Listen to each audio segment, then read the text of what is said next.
0981. Sa Dipolog, numero 1. Tatak RMN.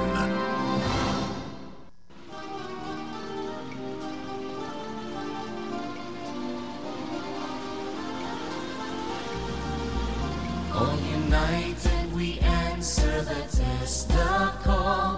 We raise the test, the banner high. With our partners we serve, ever proud and tall. From day to day we strive to address the needs of our labor force. Provide the skills that open doors. Excellence in world-class work. Access to success for everyone. With the power of information, proper values and education, to the hands that build the nation, doing it the test away. Rain or shine, we keep alive the hopes and dreams of workers throughout this land. Doing the best we can, committed we make our stand, truly dedicated to the task at hand.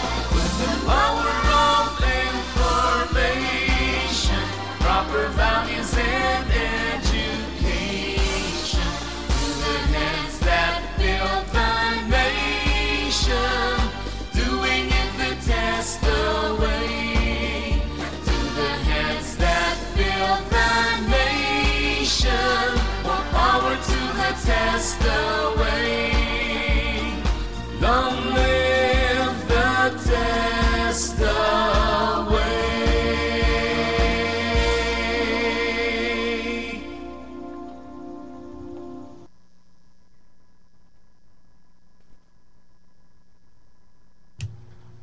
Adlaw karon nga Miyerkules, September 9, 2015.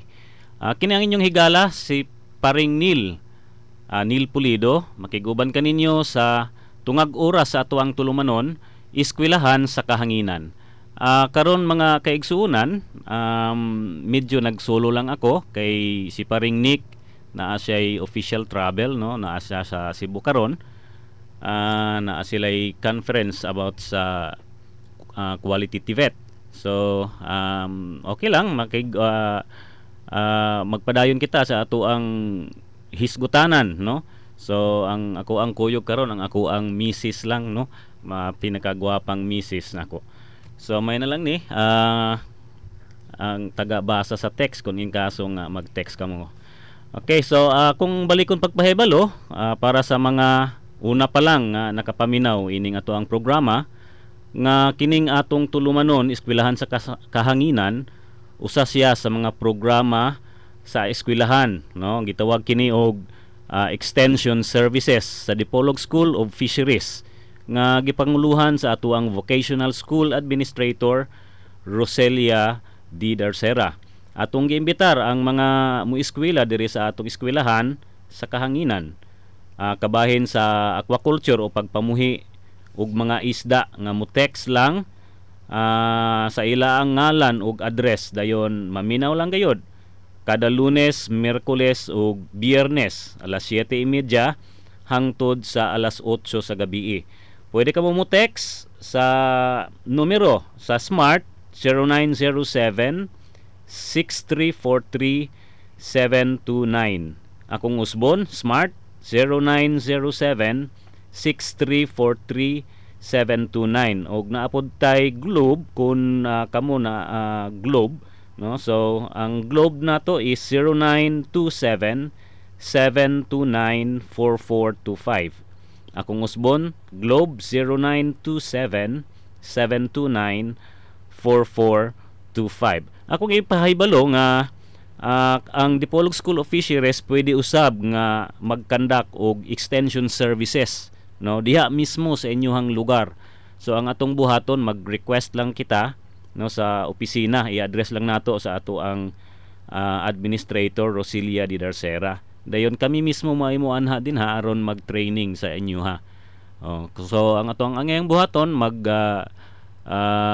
purma lang kita og grupo, no? Maggrupo lang kita, or kung maayo mahangi nato ang mga barangay kapitan dinha nga mo request sila sa atoa para diha mismo i-conduct nato ang training about sa aquaculture, no?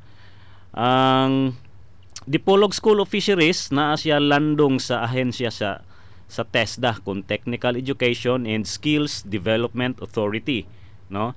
Ang under kita sa liderato sa atuang maabtik nga Director General nga si Secretary Emmanuel Jewel J. Villanueva. Okay, so akong pangumustahon na usab ang atuang mga nag-eskwela niining atong tulumanon. Sa Manila ni LV Subido sa Camp Amak si Kayab, Johnny Parpar Jr. sa Sipaklong sa Luyong, Manukan, Joffy Castillon sa Tubod, Galas, Dipolog City, si Evelyn Quaresma sa Santo Niño, Katipunan, Zamboanga del Norte, Jerry Pangasian sa Gulayon, Dipolog City, si Jimaima Gumalal sa Katipunan, Zamboanga del Norte, si Janice Sales, si Juan Sales o si Noel Sales sa Virginia D1, Dipolog City. Si Alimar P. Gunday o si Amid Timbasal sa Gampis, si Kayab. O ang akong mga silingan din si Ernesto Zamoras o si Celestino Escabarte sa Ulingan, no? Dayon si Noraiza Sali sa Biasong, Dipolog City o si Ronald M. Sagario sa Mati, Manukan, Zamboanga del Norte.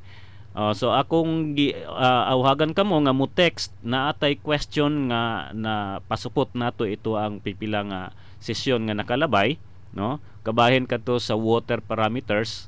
Ang question niya to is unsa man kadtong mga water parameters kung magbuhi kita og mga isda, no? Dayon unsa pod ang ila ang mga instrumento nga gamito nato aron mahibaw-an nato ang mga water parameters.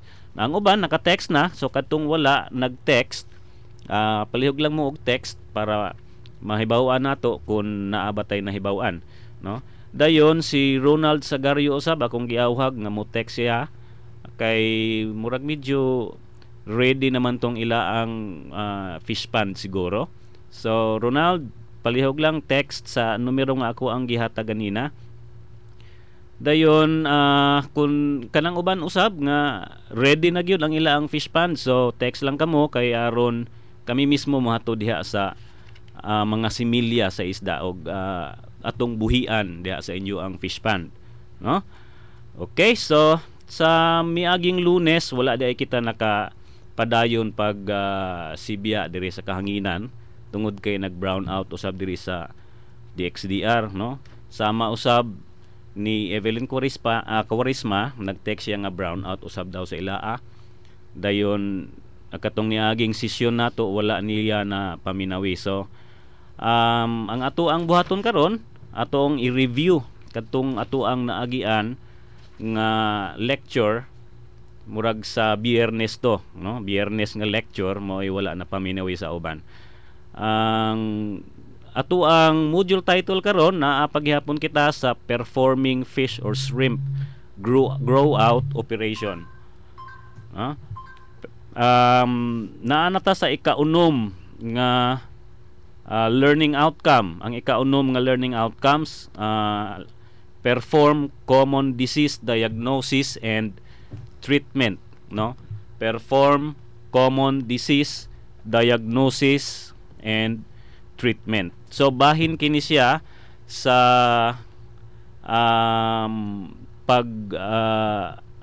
atiman sa kanang walay sakit ang ato ang isda. So naay nag-text diri ningon siya, sir, kung pananglitan mag-request mi ninyo paarion mi diri sa among barangay, unsa man libre na? Oo, libre kaayo na, no? So mao ra gihapon ang ato ang pamaagi ang kung magpa-train kamo diha gyud mismo sa inyohang barangay maoy magkandakta og training, no? Dayon naagyapon kita ipanghatag nga similya sa tilapia. Okay? So libre gyapon tanan, libre tanan. Okay. So ikaunom na siya ang perform common disease diagnosis and treatment, no? Dayon ang last ana sa learning outcome sa perform fish or shrimp grow out operation mao kanang harvest stock and post harvest handling. So kabahin na kana sa pag-harvest sa ato ang mga binuhi, no? Dayon mag-lecture dayon kita kabahin sa biology sa tilapia. Maayo kini matun-an nato kung unsa gid kining klase nga isda ang ato ang gibuhi, no? Para naatay diha ata makakita sa mga makahibalo sa mga adjustment nga atong himuon, no? Dayon ang katapusan siguro nga ato ang panagisgutan kining gitawag og integrated farming, no? Tungod kay kining integrated farming diha nato ma-maximize og gamit ang ato ang luna, no? Magbuhi kita og isda og mga livestock, no? Kanang manok, bibi, dayon pwede pod og garden, no? Pwede pod og garden. So anyway, ato nang mahisgutan, no?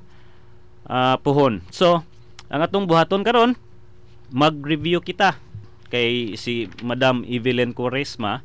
Ingon siya nag-brown out, sir, dili ko maka paminaw ninyo. So naatol na siya nga naka-lecture kita sa fish health management or sa kadtong kuan nga learning outcome nga disease diagnosis and treatment, no? Perform common disease diagnosis and treatment.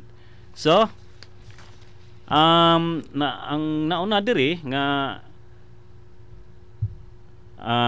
Ditex. So ningon si Evelyn Quaresma na sir, ang nag-text atong pangutana karon nga imo gibasa, please sir, unsa gani tong pangutana ninyo? Madam Evelyn, katong ang pangutana is unsa daw kadtong mga water parameters, no? Water parameters nga atong natun-an sa niagi, unsa daw kato, dayon unsa pud ang mga instrumento nga gamito nato kun mag collect kita og data kabahin sa water parameters. Okay. So, disease. Ang definition sa disease is defined as any abnormalities in structure or function displayed by living organisms through a specific or non-specific signs or symptom. So mauna kuno ang disease, no? So any abnormalities. So maingon ta ang ikog nalata, ang ikog sa isda nalata, then disease na siya, no? Dayon abnormalities daw kuno sa function, dili lang kay sa structure kundi appeal ang function, no? Kun ang gills, ang hasang sa isda dili na makahigop og hangin or oxygen diha sa tubig, then abnormalities kana siya sa function sa isda. So pwede siyang magpakita og mga symptoms or sign, pwede pud siyang dili magpakita og symptoms or sign. Okay, so arita sa causes of disease, numero 1 na is infectious organism, no? Kanang mga organismo nga makatakod, no? Dayon ang ikaduha na is wrong management practices. So kinahanglan nga kun magbuhi kita og isda, kinahanglan knowledgeable kita, no? Kinahanglan kanang pagbuhi sa isda nahisubay gayud sa insakto nga mga pamaagi, no? So para dili makasakit ang ato ang isda. Dayon ang ikatulo is environmental problems. So kani mga environmental problems sama niya ng kanang imo ang water parameters, no? Ang tubig mismo nga na-deteriorate or kung nabaho na ang tubig. So environmental problems kana. Apil na niya na kanang mga naihilo, no? Naihilo nga tubig. Ari kita sa indication of disease, no? Indication of disease. So usa niya na is tissue organ damage, no? Tissue or organ damage. So ug naay nalata sa iya ang lawas, that is tissue or organ damage. Then ang ikaduha is reduce growth rate, no? Reduce growth rate. Muhinay daw og tubo ang imuang isda. Dayon ang ikatulo niya na is death. So pinakagrabe na nga sakit niya hangtod nga mamatay na gid siya, no? Mamatay na jud ang isda. Ari kita sa how disease develop. Ngano man nga mudaghan man kining sakit, no? Naa ni siya tulo ka factor, no? Kaning tulo ka factor nag-interlink kani siya, meaning to say naa ni siya relation sa usag-usa. Ang usa niya na is host. Kung mingon ta og host, mao kana ang gibuhi nga mga isda or the farmed fish. Ang ikaduha is pathogens, no? Kaning pathogens mao kanang mga agents of disease, no? Mga diin ang mga sakit nagikan, no? Agents. Ang ikatulo is environment, no? Ang environment, the water and its holding system. So tubig, ang tubig daw, o kanang ato ang gitawag nga mga holding system or mga facilities, no? Nga gibuhian nato og isda. Ang usa niya na kanang tanks, kanang ponds, kanang pens, o kanang cages. So mao kanay mga holding system. So atong hisgutan una ang host. Ang host, di ba, is the farmed fish, no?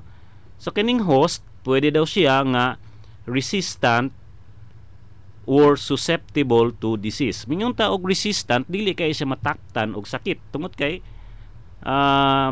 naamanggod natural mo guna sa isda nga naa pud sila'y immune system, no? Kung healthy ang ato ang isda, healthy pud ang immune system sa isda. So kusog siyang mo fight sa mga sakit-sakit. Okay? Pwede pud siyang mahimong susceptible, no? So ang resistance and susceptibility depende kana sa aning ni ang mga sumusunod. Usa niya na is the age or size of the organism, no? So ang dagko nga isda or mga medyo gulang-gulang na nga isda, lisod na siya taptan og mga sakit. Ang gagmay nga isda, dali ra na siyang mataptan og mga sakit. Ang ikaduha is species, no? Meaning to say, ang kalidad, ang unsa nga klase sa isda, depende sa klase sa isda. Kung kanang mga isda nga naay mga himbis, lisod kana sila mataptan og mga sakit parehas anang mga parasite, no? Kay naa pa may himbis, pero kadtong mga isda nga walay himbis, nadali ra sila mataptan og mga parasites. Ang ikatulo is defense mechanism employed, no? Ang mga pamaagi nila unsaon pag-fight, sukol anang mga sakit-sakit, no? Naay mga isda nga pananglitan mataptan sila og sakit, mo pagawas sila og slime, gitawag nato og slime. Minto si kanang murag laway-laway nga danlog, mao kana ang slime, mao kanay mo fight sa sakit. Okay? Ang ikaapat is health and nutrition of the fish. So kung healthy daw ang isda, sakto siya og gikaon, nutritious ang iya ang gikaon, then lisod po na siya mataptan og sakit. So mao kana ang host, no? So mao katong mga sumusunod nga pwede siyang resistant, pwede siyang susceptible usab sa sakit. Ang sunod is pathogens. Pathogens is the disease agent, no? Naa kini siya ay tulo ka klase nga mga pathogens. Kani pathogens mao kini hinungdan sa mga sakit, no? Hinungdan ni siya sa mga sakit. Usa niya na is physical agent. Physical agent. So kining mga physical agent mao kining kasagaran sa mga naa sa tubig, no? Pananglitan niya na is temperature changes. No, pag usab-usab sa temperatura sa tubig, apil na kana siya sa mga physical nga agents. Ang ikaduha is chemical agents. Chemical naa kini siya sa tubig parehas, no? Environmental contaminants ang example. Pananglitan na sudlan og hilo ang ato ang fish pond. So mga matay ang isda, so mao kanang gitawag nga chemical agents, no? Ang ikatulo is biological agents. So mao na kini siya ang mga sakit-sakit nga gikan gyud sa virus, gikan sa bacteria, sa fungi og sa mga parasites, no? Gitawag ganing kini siya og infectious disease agent, no? Infectious disease agent. Gitawag kini siya infectious disease agent tungod kay pwede siyang mutakod ngadto sa laing